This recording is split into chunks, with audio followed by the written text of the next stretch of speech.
Y ayer murió a los 83 años Gilberto Rodríguez Orihuela, quien fuera en su momento el narcotraficante más importante del mundo junto con Pablo Escobar. Bueno, el ajedrecista, como le decían a Rodríguez Orihuela, líder del cártel de Cali en Colombia, era Escobar, era jefe del cártel de Medellín. Ambos eran enemigos a muerte. La historia de estos personajes, en particular en este caso del jefe del cártel de Cali, se cruza invariablemente con el narcotráfico mexicano. Uno nos explica qué sucedería sin el otro. Bueno, esto es lo que es Rodríguez Orihuela. Murió de cáncer en una cárcel de alta seguridad en los Estados Unidos, donde estaba desde 2004. No queda vivo o en libertad casi ninguno de los que fueron sus socios o incluso sus enemigos en los años 80. En realidad solo queda uno. Es Ismael El Mayo Zambada, lo que en buena medida explica su poder actual por la permanencia que ha tenido. Queda otro que trabajó sobre todo con Pablo Escobar, Rafael Caro Quintero, pero la suya es otra historia. Hoy le vamos a contar las vidas paralelas de Rodríguez Orihuela y del Mayo Zambada. La muerte de Gilberto Rodríguez Orihuela cerró uno de los capítulos de mayor auge del narcotráfico en Colombia, la del cártel de Cali. El ajedrecista, como le decían a Orihuela, incursionó a la vida criminal por amigos cuya identidad nunca reveló y con el tiempo se convirtió en el principal líder de la organización criminal. En 2004 fue extraditado a Estados Unidos y condenado a 30 años de cárcel. Su salud se deterioró rápidamente. Finalmente murió por cáncer de colon y próstata. Tenía 83 años de edad. En la década de los 90, el narcotraficante era uno de los principales proveedores de cocaína a la Unión Americana. Disputaba el mercado con otro grupo criminal, el cártel de Medellín de Pablo Escobar. Sus métodos de operación eran diferentes. Mientras Rodríguez Orihuela se manejaba con un bajo perfil como un empresario exitoso, Pablo Escobar prefería la política, los espectáculos y la violencia. La gente del cártel de Cali tenía esos métodos delictivos diferentes a la gente de Medellín. Eran más relacionistas, utilizaban la violencia de manera diferente. Aunque nunca se reconoció oficialmente, se habría formado una alianza contra Pablo Escobar y en ella habrían participado los Rodríguez Orihuela, el cártel de Cali, las áreas de seguridad de Colombia y Estados Unidos. Perseguido por todos, Pablo Escobar murió el 2 de diciembre de 1993. La historia de ambos narcotraficantes colombianos cruza con la del narcotráfico en México. En 1993, Ismael El Mayo Zambada ya llevaba más de una década en el narcotráfico. El asesinato del agente de la DEA, Enrique Camarena, en febrero de 1985 en Guadalajara, cerró la etapa de los grandes cárteles mexicanos liderados por Miguel Ángel Félix Gallardo, Rafael Caro Quintero y Ernesto Fonseca. De esa etapa solo sobrevivió hasta principios de 1989 Félix Gallardo, trama en la que como personaje secundario ya estaba El Mayo Zambada. Los mexicanos también mantuvieron un acuerdo con agencias de Estados Unidos. El caso Irán-Contras, mediante el cual se entrenaba y aprovisionaba de armas a la contra nicaragüense a cambio de transportar cocaína que llegaba de Colombia, particularmente del cártel de Pablo Escobar. El operador del intercambio en Honduras era Mata Ballesteros, hombre de confianza de Escobar. Esta operación terminó en un desastre diplomático y político. Camarena y el periodista Manuel Buendía supuestamente fueron asesinados porque descubrieron esa trama, pero también desaparecieron en los años siguientes todos los principales protagonistas de aquella operación. El sucesor de Félix Gallardo fue Amado Carrillo, el Señor de los Cielos. La muerte de Pablo Escobar dejó muy debilitadas las relaciones criminales con Medellín y emergió con fuerza la relación con el cártel de Cali. Así comenzó un cambio en la relación criminal muy importante. Dos jefes de mando eran El Mayo Zambada, un hombre con experiencia en el negocio, y Joaquín El Chapo Guzmán, quien escaló rápidamente a jefe de grupo duramente enfrentados con los Arellano Félix. Un tercer personaje con enorme peso en aquellos años era el Azul Esparragosa. Varios hechos modificaron la dinámica en esa época. El atentado contra El Chapo en 1993, la muerte de Pablo Escobar, el inicio de una fuerte persecución contra los Arellano Félix y la caída de García Ábrego y sus socios del Cártel del Golfo. Desde 1995, Amado Carrillo comenzó a dejar en manos de sus socios las operaciones del Cártel de Juárez, hasta que terminó muerto en un quirófano. Quienes reconstruyeron la relación con el Cártel de Cali y copiaron su forma de operar discreta fueron el Azul Esparragosa y el Mayo Zambada. El Chapo permanecía en la cárcel, pero el Mayo y el Azul se convirtieron en los dos principales narcotraficantes tras la muerte de Amado. Un personaje central en la operación del Cártel de Cali en México fue Elmer El Pacho Herrera, quien estableció los lazos con los grupos mexicanos y también los puso en contacto con las redes de distribución de Estados Unidos, sobre todo en Nueva York. En 2004, ese entramado se derrumbó para el Cártel de Cali. Fueron detenidos o abatidos todos sus líderes, mientras Gilberto Rodríguez Orejuela y su hermano Miguel fueron extraditados a la Unión Americana. A ellos les sucedió el Cártel del Norte del Valle, que también heredó la relación con el Cártel de Sinaloa. Pero el negocio de la droga ya había cambiado. El tráfico de cocaína seguía, pero llegó el auge de las metanfetaminas y ahora el fentanilo. El único que ha sobrevivido a todos esos cambios es el Mayo Zambada. Para ADN 40, Fuerza Informativa Azteca. El Cártel de Cali y Rodríguez Orejuela también fueron protagonistas en uno de los momentos más importantes para la familia de Pablo Escobar, cuando tuvieron que negociar con el Cártel de Cali después de la muerte de Pablo Escobar en diciembre de 1993, que no los mataran. El Cártel de Cali quería matar al hijo de Pablo Escobar. Así nos lo platicó el propio Juan Pablo, hijo de Pablo Escobar. La que tiene que negociar una vez muerto tu padre con todos sus enemigos es tu propia madre.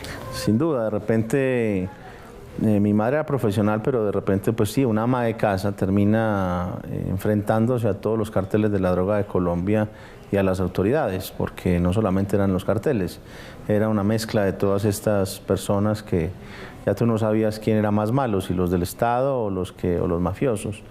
Así que le tocó enfrentar una realidad que muchos pensaron que la iba a superar, pero por suerte contó con un ingrediente adicional, y es que los jefes del Cártel de Cali y muchos otros jefes mafiosos durante años la siguieron y sabían la clase de persona que era, sabían que nunca le había pedido a mi padre que continuara con la violencia, sino que los pedidos continuos de mi mamá era que terminara con la violencia. ¿Cómo se desarrolla la reunión? Platícanos de la reunión. Pues la reunión tiene que ver, se desvía por completo el eje del tema central, que era Sebastián o Juan Pablo, ¿lo van a matar o no lo van a matar? Yo me hacía... ¿Ese era el tema de la reunión? Pues el tema de la reunión era ese. Yo me preguntaba, bueno, ¿a qué horas me van a matar y cómo? Yo fui a eso, que me maten, no fui a dialogar mucho, no había mucho que decir. Y finalmente se empieza a desvirtuar el tema central y empiezan ellos a decir, no, que las propiedades, que Pablo nos dijo que nos iba a dejar estos edificios y en realidad se los hizo a nombre de los hijos. Y empezamos a hablar de unos temas que no tienen nada que ver con mi vida.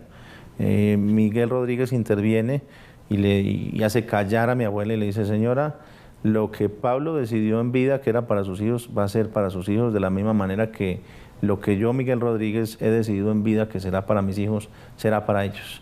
No va a ser ni para la abuela, ni para la mamá, ni para nadie. Paradójicamente, Rodríguez Orejuela es el que termina defendiéndonos. Terminó defendiéndonos, y yo hoy tengo mayor gratitud por los jefes del Cártel de Cali, archienemigos nuestros. Bueno, este de Juan Pablo Escobar, del hijo de Pablo Escobar, es un muy buen testimonio de cómo se movían esas cosas, cómo se movían las rivalidades, del grado de enfrentamiento que llegó a haber en esos años, eran principios de los años 90 ya. Pablo Escobar lo mataron o se suicidó, dice Juan Pablo, en diciembre, los primeros días de diciembre de 1993. En unos meses que cambiaron la situación en Colombia, pero recordemos también, cambiaron la situación en México. Hubo demasiadas cosas que ocurrieron en aquellas semanas entre fines del 93, principios del 94, que cambiaron los panoramas políticos, los panoramas criminales. Como le decíamos, hay dos grandes personajes que tienen una historia paralela. Miguel Ángel Rodríguez Orejuela, le decían el ajedrecista porque era un hombre muy cerebral, que pensaba mucho sus movimientos y trabajaba mucho sus movimientos. No le gustaban en absoluto los reflectores, era muy diferente a Pablo Escobar. Pablo Escobar fue diputado, quería ser presidente, una de sus novias era una de las principales presentadoras de televisión de Colombia, andaba con la Miss Colombia y tenía equipos de fútbol y le gustaba salir en la televisión y opinaba, y además cuando le decían algo y no le gustaba ponía una bomba y los mataba a todos, digamos, para ser muy sencillos. El ajedrecista también era terriblemente violento, pero llegó a hacer un acuerdo con las fuerzas de seguridad de Estados Unidos y las fuerzas de seguridad de Colombia para deshacerse, literalmente deshacerse de Pablo Escobar. El cártel de Cali colaboraba activamente en la persecución de Pablo Escobar. Por eso Juan Pablo, el hijo de Pablo Escobar, dice en esta entrevista que hicimos ya hace muchos años, el jovencillo que andaba ayer era yo, Viviana se ve igual, pero yo no, le dice que lo van a matar para acabar con, digamos, la estirpe, vamos a llamar así. Finalmente, el propio Rodríguez Orejuela decide que no lo van a matar y que el dinero que estaba destinado a los hijos se va a quedar para los hijos. Era una forma de actuar. A Rodríguez Orejuela después, vamos a decir, lo traicionan con todas las comillas que usted le quiera poner. Las fuerzas de seguridad, también es detenido en Colombia. Después un juez lo libera, pero en 2004 ya es enviado, había cambiado ya la época, lo mandan a Estados Unidos y muere finalmente en una cárcel de máxima seguridad.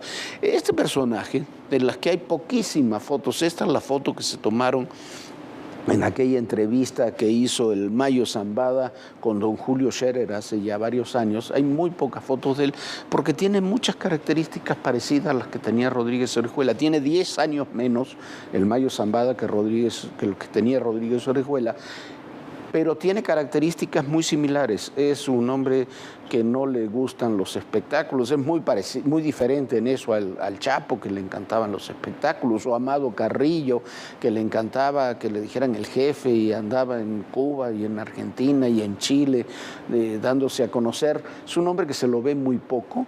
Es un hombre que tiene características muy personales, que trabajó con el cártel de Cali muchos años. Pero cuando cayó ya Rodríguez Orejuela, el cártel de Sinaloa, lo que ahora es el cártel de Sinaloa, tenía 3 jefes, el Mayo Zambada y el Azul, que un hombre con características muy parecidas a la del Mayo Zambada, que dicen que murió hace ya algunos años de causas naturales, nadie lo sabe, y el Chapo Guzmán, que desde que se fuga de 2001 se integra plenamente a esa dirigencia del cártel, pero con un papel diferente. Los que están pensando y analizando todas estas jugadas eran aquellos otros 2 narcotraficantes. Es interesante porque son historias paralelas. Hablando del cártel de Sinaloa, se dice en ámbitos de inteligencia que pasada esta elección local ahí en Tamaulipas, esa organización estaría lista para terminar de desplazar en la estratégica frontera de Nuevo Laredo y Reynosa al cártel del Noreste, que quedó desarticulado luego de la detención en marzo pasado de su líder, de Gerardo Treviño, el Huevo. Estos eran los sucesores en esa entidad de los Zetas. Fue detenido el Huevo e inmediatamente enviado a los Estados Unidos, y dicen quienes saben de estas cosas que podrían venir cambios en los equilibrios criminales muy importantes pasada esta elección. Esos son los puntos centrales que habrá que tener con mucha atención pasada la elección del domingo ahí en Tamaulipas. Bueno, Jorge, lo que decías precisamente, vamos a regresar un poquito antes a Pablo Escobar, a Rodríguez Orihuela, al Señor de los Cielos, a estos narcotraficantes que lo que hacían efectivamente era tratar de no generar tanta violencia, sobre todo con las familias. Hoy esas reglas se han roto y, por supuesto, el crimen organizado ya no respeta a nadie, ni a los hijos de los propios compañeros. Y siguiendo con el tema de seguridad, como aquí le adelantábamos, mayo fue el mes más violento del año. Hubo 2.472 asesinatos, 80 por día. ¿Sabe usted cuántos soldados mueren diariamente en la guerra de Ucrania, según denunciaba ayer el presidente de Ucrania? 80 por día. El mismo número de personas son asesinadas en nuestro país que en un país que está en guerra contra Rusia.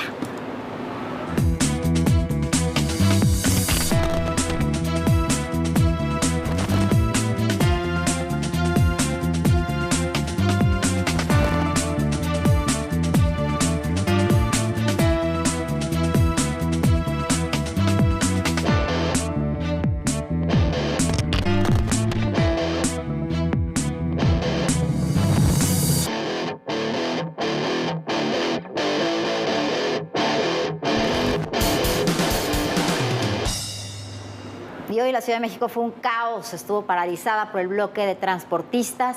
Fue en 16 puntos en la zona norte, sur, oriente y poniente del país, de la Ciudad de México. El paro masivo inició a las 7 de la mañana y luego de 4 horas los inconformes se movieron a la plancha del Zócalo para buscar un acuerdo en subir la tarifa. Así se veía la fila de vehículos en la zona de Indios Verdes, interminable.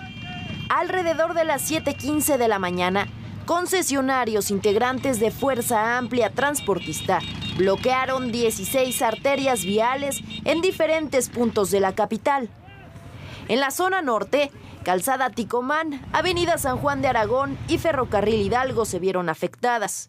En el oriente, Calzada Ignacio Zaragoza a la altura del metro Guelatao, Viaducto y Fray Servando Teresa de Mier. Al sur, Calzada Miramontes, Tasqueña, Tlalpan y División del Norte. Al poniente, Avenida Constituyentes y Prolongación Paseo de la Reforma. También hubo afectaciones en Doctor Gálvez al cruce de Insurgente Sur y Avenida Revolución. Los cierres, por supuesto, causaron molestia a los ciudadanos. Está mal, ¿no? Porque ya se necesita para ir a trabajar. No, está bastante pesado, no piensan en los demás. ¿Cuánto lleva aquí varado? Llevo 40 minutos aquí. Bueno, desde allá abajo. Vengo de Ciudad Nezahualcóyotl. Oye, qué horror. Voy aquí arriba a lo más altas. O sea, estoy a 3 minutos de llegar y ya me quedé aquí parada. Cientos de miles resultaron afectados. Algunos perdieron citas médicas, otros no llegaron a la escuela o perdieron un día de trabajo. Ya nos quedamos, ya no vamos a llegar. A llegar a la escuela. ¿A qué hora tenía que estar la nena? A las 8. A las 8. Sí. ¿A unos cuántos minutitos se quedó usted de cruzar? A 20 minutos yo creo para llegar. Bueno, nada más era cruzar esto porque para adelante creo que ya está libre. Oiga, ¿y se había enterado usted ayer de que iba a haber estos cierres o apenas lo agarró desprevenido? No, sí me enteré ayer, pero salí temprano. Iba yo a agarrar la avenida Pantitlán y está igual. ¿Para dónde iban? Al Hospital de Oncología del Siglo XXI. ¿Tenían cita? Con mi esposo. Lo tuve que mandar en el metro. De hecho tenía una reunión y acabo de avisar que no voy a llegar, entonces pues ya, a esperar. Quienes viajaban en transporte público tuvieron que caminar.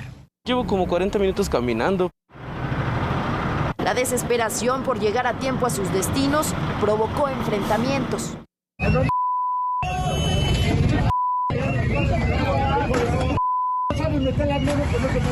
En el paradero de Indios Verdes, un hombre quitó la velocidad a una grúa que bloqueaba el paso. Entonces lo golpearon hasta que la policía lo rescató.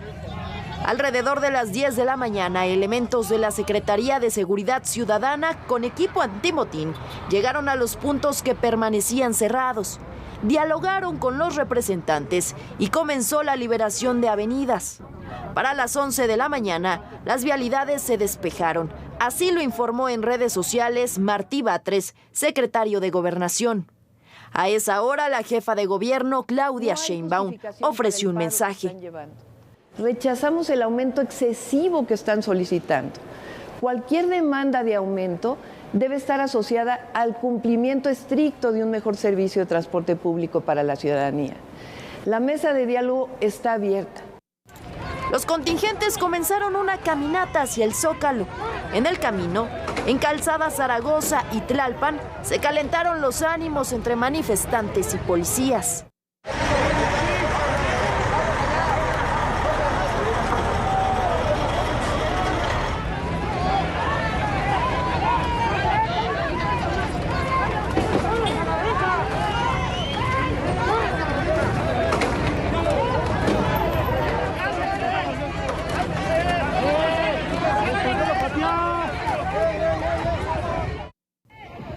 hasta las 2:30 de la tarde, cuando todos los manifestantes se reunieron en el centro histórico. Ahí anunciaron que continuará la negociación con las autoridades. Insisten en aumentar las tarifas de sus servicios y amagaron con más bloqueos la próxima semana. Para ADN 40, Carmen Sánchez, Fuerza Informativa Azteca. Bueno, mire usted, el gobierno capitalino tiene razón en varios puntos en lo que decía Claudio Sheinbaum. Tienen que mejorar el servicio, tienen que homogeneizar el servicio. También es verdad que reciben un subsidio para gasolina que no lo están contabilizando, que ronda entre los 4.000 y los 6.000 pesos aproximadamente. Pero también es verdad que este tipo de transportistas hace ya un buen tiempo que no tienen aumentos en las tarifas y no se hacen aumentos en las tarifas porque evidentemente no se quieren aumentar las tarifas del transporte por razones sociales y razones políticas. Lo que tienen que hacer es negociar, porque mientras no negocien, tanto el gobierno capitalino como estos transportistas, los que pagan los platos rotos son los ciudadanos. La gente, como usted, como yo, que tiene que ir a trabajar y que se queda varada o tiene que faltar o tiene que cancelar sus actividades diarias esperando que estos señores y estos otros señores, por favor, se pongan de acuerdo. ¿Por qué? Porque este tipo de situaciones no son la solución para nadie. Sin duda, Jorge, y hoy sí fue un día caótico, gente perdió citas al doctor, haber salido, trabajo y más, que bueno, estas cosas sin duda se tendrían que arreglar antes de tener estos paros masivos en la ciudad. Y fue detenido en Veracruz el asesino de la joven Viridiana. La sorpresa es que este hombre resultó ser un asesino serial que junto con su pareja había asesinado ya a otras mujeres, atrayéndolas con ofertas de trabajo. Se dice que hay por lo menos otras 4 jovencitas que podrían ser de estas niñas asesinadas, muchas más. Viridiana Moreno Vázquez desapareció el 18 de mayo, cuando acudió a una entrevista de trabajo en Ciudad Cardel, en el municipio de La Antigua, Veracruz. Fue citada fuera de un hotel, donde se encontró con un hombre y, de acuerdo a las investigaciones, no ingresaron al inmueble, se trasladaron a otro lugar. La interacción de ambos, la cual se realiza en la vía pública, reitero, sin ingresar al hotel. Desde ese momento comenzó la búsqueda. ¡Queremos a Viri! ¡Queremos a Viri! Familiares y amigos de la víctima realizaron múltiples protestas en casetas de peaje en La Antigua, bloqueos a la carretera Jalapa-Veracruz y marchas en la capital del estado. Manifestaciones de padres, amigos, de conocidos de Viridiana Moreno se dieron en varios puntos del estado de Veracruz. Por varias noches, los familiares de Viridiana durmieron afuera de la Fiscalía del Estado, afuera de la Dirección General de Servicios Periciales, exigiendo justicia. Ante una serie de confusiones, la noche del 24 de mayo, su cuerpo fue identificado por sus padres. Sus restos y una credencial de identificación fueron localizados 3 días antes en un predio de la comunidad de Chachalacas, a 10 kilómetros de Ciudad Cardel. La Fiscalía de Veracruz, en colaboración con las Fiscalías de Querétaro, Morelos y Puebla, logró identificar a los presuntos responsables y establecer su modus operandi. El 31 de junio, las autoridades detuvieron al presunto agresor de Viridiana. Se trata de Greg Román N. y su pareja sentimental y cómplice, Adamari N. Estaban escondidos en San Juan del Río, Querétaro. Que la Fiscalía General del Estado de Veracruz solicitó órdenes de aprehensión que han sido cumplimentadas en contra de Greg N. y Adamari N. como presuntos responsables de estos hechos, siendo esta última pareja sentimental de Greg N. Presuntamente Greg N. cometió otros asesinatos en Morelos en marzo y existen otros casos que también son investigados. Un sujeto que cuando menos asesinó a 7 mujeres más en las mismas condiciones que Viridiana Moreno, ofreciéndoles trabajo y les quitaba la vida, en cuando menos 3 estados de la República. El presunto asesino serial se manejaba con diferentes nombres y enganchaba a sus víctimas con falsas ofertas de trabajo. Para ello creó un perfil falso en redes sociales.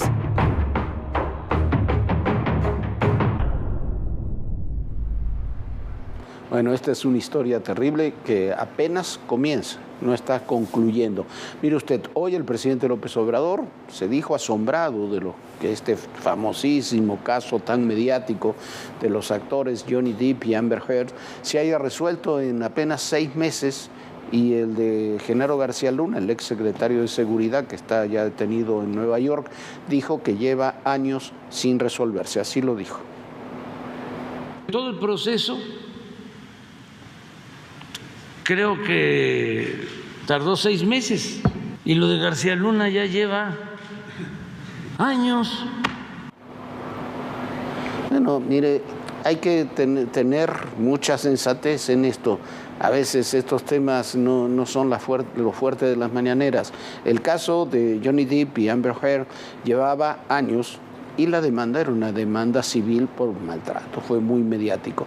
La de Genaro García Luna no se resuelve porque la Fiscalía de Nueva York lleva años, 3 años, sin poder reunir las pruebas de lo que acusa a Genaro García Luna y que el gobierno federal siempre dice como si fuera un caso comprobado de que colaboró con el narcotráfico. El problema es que en México tampoco existen esas pruebas.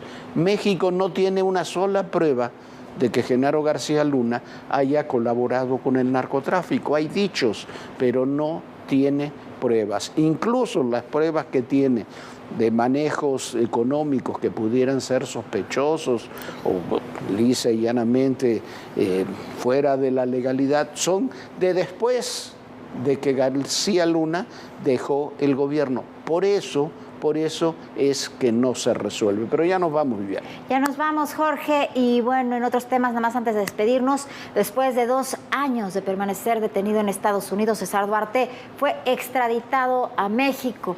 Llegó a la Ciudad de México, donde fue entregado a las autoridades de Chihuahua para enfrentar los delitos de asociación delictuosa y peculado. Ya con esta información nos vamos. Muchísimas gracias por habernos acompañado. Y bueno, Jorge, bonita noche, bonita noche. Muy bonita noche, Viviana, muy bonita noche a todos ustedes. Y recuerden, el poder y en la política todo, pero absolutamente todo, es personal. Gracias.